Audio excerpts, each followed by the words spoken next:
I never thought I'd be writing one of these posts, but here I am. This all went down last week, and my head is still spinning. I need to get this off my chest, and maybe get some outside perspective on the insanity that has become my life. My wife Sarah and I have been married for 8 years.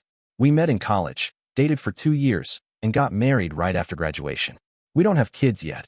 We've been focused on our careers. I work in finance, and she's in marketing. Or at least, that's what I thought. Things have been a bit distant between us for the past year or so. I chalked it up to work stress. Sarah started staying late at the office more often, sometimes not coming home until 9 or 10 p.m. She had a lot of business dinners and client meetings. When I asked about them, she'd give vague answers and change the subject. About 3 months ago, she mentioned a new client that was keeping her busy, a high-profile tech company that was revolutionizing the industry. I was happy for her. This seemed like a big opportunity.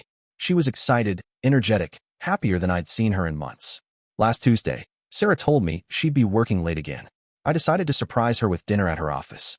I picked up food from her favorite Thai place and headed to her building downtown. When I got to the reception desk, I asked for Sarah's marketing department. The receptionist looked confused. "I'm sorry, sir. We don't have a marketing department in this building."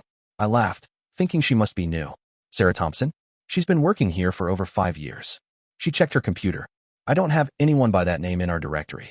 My stomach dropped. I pulled out my phone and showed her a picture of Sarah. "This is my wife. She works here." The receptionist's eyes widened with recognition. "Oh, you mean Samantha Taylor. She's on the 14th floor, but she's in investment banking, not marketing." "Samantha Taylor? Investment banking?" I felt like I was in the Twilight Zone. "There must be some mistake," I said. "No mistake, sir. I've known Samantha for years. She's one of our top traders." I thanked her and walked to the elevator in a daze. Was I going crazy? Sarah had always worked in marketing. We met when she was studying marketing in college. This had to be some weird misunderstanding. When I reached the 14th floor, I asked another receptionist for Samantha Taylor. She pointed me to a corner office with glass walls. And there was Sarah, sitting at a large desk, surrounded by monitors displaying stock charts and financial data. I stood frozen, watching my wife of 8 years, a woman I thought I knew everything about, working in an office that shouldn't exist under a name that wasn't hers. Then I knocked on the door. When Sarah looked up and saw me standing in the doorway, the color drained from her face. For a moment, she looked like she might faint. Then her expression shifted. Confusion, then panic, then a forced smile. "Matt, what are you doing here?" Her voice was higher pitched than normal. I held up the takeout bag. "Thought I'd surprise you with dinner." I stepped into her office and closed the door behind me. "But it seems like I'm the one who got the surprise." "Samantha." She glanced nervously at the office windows where a few curious coworkers were watching us. "Can we talk about this at home? This isn't a good time." "Oh, I think this is the perfect time," I said, my voice surprisingly steady despite the storm raging inside me. "Who are you, Sarah? Or should I call you Samantha?" She leaned forward, speaking in a harsh whisper. "Lower your voice. Please, Matt. I can explain everything." "Explain what?" "That my marketing executive wife is actually an investment banker? That you've been lying to me for our entire relationship." I set the food down on her desk. "The receptionist downstairs seems to have known you for years." As Samantha, Sarah, or Samantha, ran her hands through her hair. "It's complicated." "I've got time," I said, sitting down in the chair across from her desk. Just then, her phone buzzed. She glanced at it, and I saw another flash of panic cross her face. She quickly turned the phone over. "Expecting someone?" I asked. "No, just work," she said too quickly. I reached across and flipped her phone over before she could stop me. The message preview showed clearly on the screen. "Be there in 5. Can't wait to see you. Hope you're wearing that black thing I like." "Jay?" Our eyes met. The guilt in hers told me everything I needed to know. "Who's Jay?" I asked quietly. "A client," she stammered. "A client who's excited to see you in black lingerie?" I stood up, my composure finally cracking. "How long has this been going on?" She didn't answer, just stared at her desk. "Is he the reason for all these late nights?" I continued. "Does he know you're married? Or does he know you as single Samantha with no husband at home?" "It's not what you think," she finally said. "Then what is it?"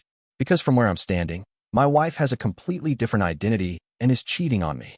Sarah stood up and moved to close the blinds on her office windows. "I need you to leave. We can talk about this at home. I'm not going anywhere until I get some answers." "Matt, please. You don't understand what's at stake here. What's at stake is our marriage." 8 years, Sarah. 8 years of what I thought was honesty and trust. She checked her watch nervously. "He'll be here any minute. You need to go." "Perfect," I said, settling back into the chair. "I'd love to meet the man my wife has been seeing behind my back." Her eyes widened with genuine fear. No, you don't understand.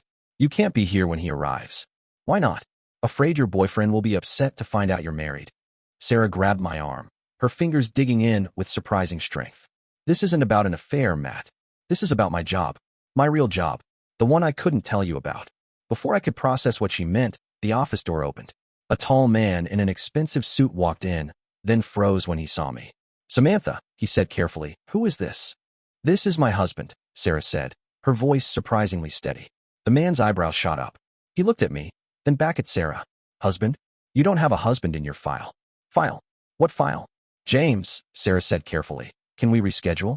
This is obviously not a good time. So this was Jay. He didn't look like the sleazy homewrecker I'd pictured. He looked professional, serious, and now confused. You know that's not possible, James said, closing the door behind him. He turned to me. Sir, I'm going to have to ask you to leave. Miss Taylor and I have confidential matters to discuss. His name is Matt, Sarah said, sighing heavily. And he's not leaving. Not until I explain. James gave her a sharp look. Samantha, you know the protocols. No civilian involvement. Civilian involvement? What the hell was going on? Sarah reached into her desk drawer and pulled out a leather wallet. She flipped it open to reveal a badge and ID card. Federal Bureau of Investigation, Special Agent Samantha Taylor. I stared at the badge, then at my wife. You're? FBI. Undercover, she confirmed. For the past 9 years. James moved closer, lowering his voice. Agent Taylor, this is a breach of security protocol. Your husband was not cleared to know about your assignment.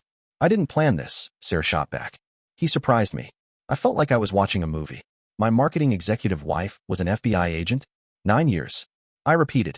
We've only been married 8. Sarah looked at me, her eyes softening with guilt. I was already undercover when we met, Matt. I was investigating financial crimes at the university. The implications hit me like a truck. So our meeting was it?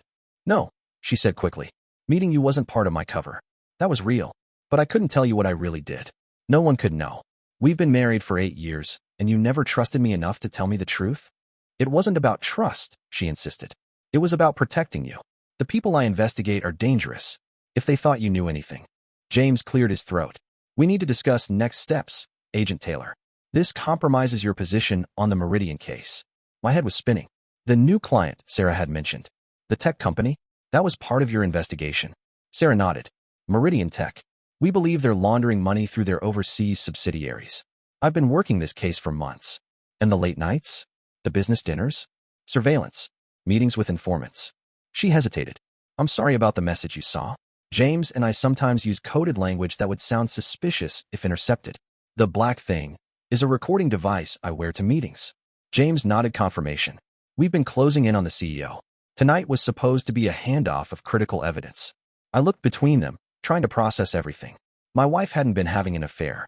She'd been working as an undercover FBI agent for our entire relationship. So what happens now? I asked. Now, James said grimly. We have to pull Agent Taylor from the case. Her cover is compromised. No, Sarah protested. We're too close. I can still finish this. Not with your husband knowing, James countered. It's too risky. I finally found my voice. I won't tell anyone.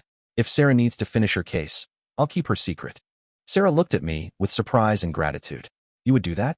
After finding out I've been lying to you for years. You weren't lying about us, I said. That's what matters. James sighed. It's not that simple. There are protocols. James, Sarah interrupted. Give us a minute, please. When he left, Sarah took my hands. I'm so sorry, Matt. I wanted to tell you so many times. But this job, the rules are absolute. I was protecting you by keeping you in the dark. I understand, I said, and surprisingly I did. But no more secrets. From now on, I want to know who my wife really is. She smiled, relief flooding her face. Deal. Though you might regret it. My stories are a lot less boring than marketing meetings. I look forward to hearing them, I said, pulling her into a hug. All of them. As I held her, I realized our marriage wasn't ending today. It was starting over, with the truth this time.